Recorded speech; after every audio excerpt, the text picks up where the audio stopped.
अलमारी के अंदर ठसाठस भरे करोड़ों रुपए के नोट, लॉकर में भी नोटों की गड्डियां और दीवार में बनाए गए रैक में भी नोटों के बंडल ही बंडल। आयकर विभाग के अफसर जब हैदराबाद की एक कंपनी में छापा मारने पहुंचे तो यह नजारा देखकर उनकी आंखें भी फटी की फटी रह गईं। कंपनी के दफ्तर में यह कमरा शायद सिर्फ नोटों को छिपाने के मकसद से बनाया गया था। 500, 2000, 200 और 100 रुपए के हजारों बंडल यहां छिपा कर रखे गए थे। इस वित्तीय वर्ष में यह अब तक की सबसे बड़ी कैश की बरामदगी थी, जो कैशलेस इकोनॉमी के दावे को मुंह चिढ़ा रही थी। कहां पड़ा यह छापा, क्या करती है ये कंपनी और कितना कैश यहां से बरामद हुआ, आइए आपको बताएं। हेटेरो फार्मास्यूटिकल समूह पर छापेमारी। आयकर विभाग ने हैदराबाद स्थित हेटेरो फार्मास्यूटिकल समूह पर छापेमारी की थी।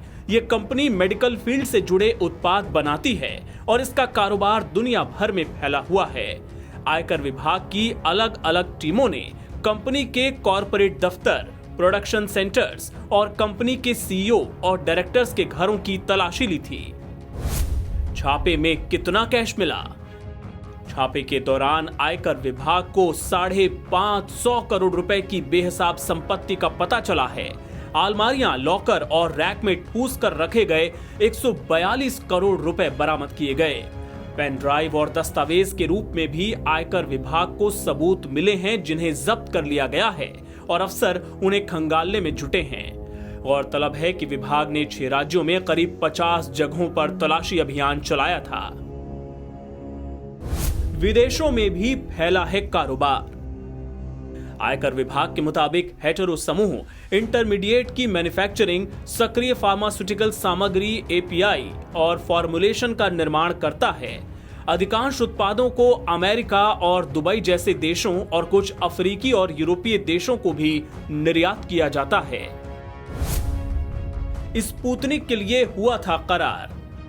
आपको बता दें कि हेटेरो समूह ने ही भारत में कोरोना वैक्सीन स्पुतनिक वी के निर्माण के लिए रूस के साथ करार किया था।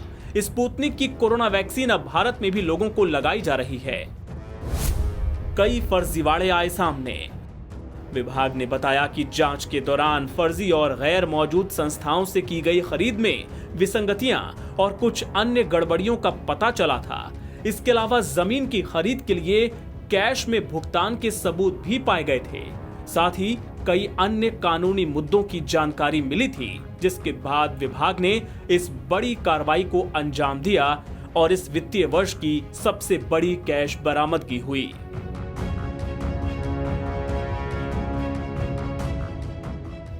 एनबीटी ऑनलाइन की रिपोर्ट।